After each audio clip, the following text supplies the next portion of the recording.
nimco aadan yaasiin oo ah gabar 5 sano jir ah ayaa la xanuunsan biyo madaxa kaga jira wali miisan helin gargaar caafimaad taasoo hooyo Xamdi Xasan ay ku hayso magaalada Muqdisho aan u awoodin inay geyso goobaha caafimaadka si nimco aadan yaasiin dib ugu hesho caafimaadkeeda. hooyo Xamdi Xasan waa dan yar aan awoodin in ay maareyso nolosha 4 carruur ah oo gabdhaha ay u hayso aabbo Yaasiin Nuur Ducaale oo geeriyooday xanuuno muddooyinkii u dambeeyay bishii labaad sanadkan uu geeriyooday magaalada Muqdisho. hooyo Xamdi Xasan ayaa bulshada Soomaaliyeed waxa haysta madaxda ugu sareysa dawladda ka codsatay inay ka caawiyaan sidii caafimaad ugu heli lahayd nimco aadan yaasiin iyadoo sheegtay inay hadda nimco lug iyo gacan baraalis ka noqotay isla markaasna ay la soo jeedo habeen iyo maalin aysan ka harsan. magacaygu waa Xabni Axmed Xasan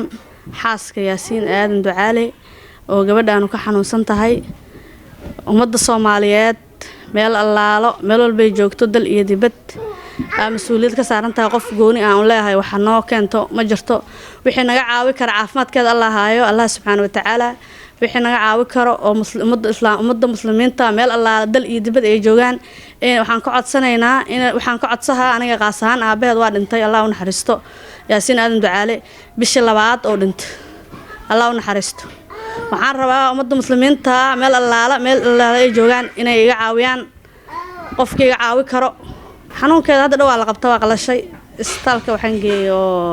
ku yaalo halkaas ku yaalan geeyo waa qalashay gacanta waa dhacsanta waa u jeedaa sida hore ay ahaa jirta maahan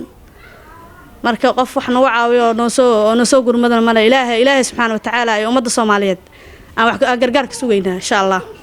wallahi xaaladooda nolol maalmoodka hadda waa iska cunaa waan iska cabnaa kullee hadda waa macnaha waa baahanaa ku dhahay ma alxamdu shukri waa dhaqanahay waxaan sheegnay waa dambi laakiin kullee cidna nooma maqan cilna nooma maqan fariintan u diraya waxay tahay inayna soo kaalmeeyaan ay noo gargaaraan oo ummadda Soomaaliyeed oo xil naga saaro qof intii wax haysato oo noo gargaari karto oo waxna sii karto oo noo awoodo inay waxna siiso bisha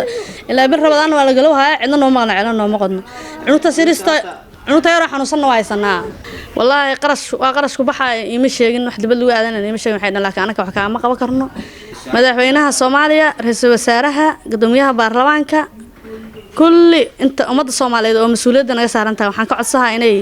noogu soo gargaaraan cunugta sir wax iga xanuunsan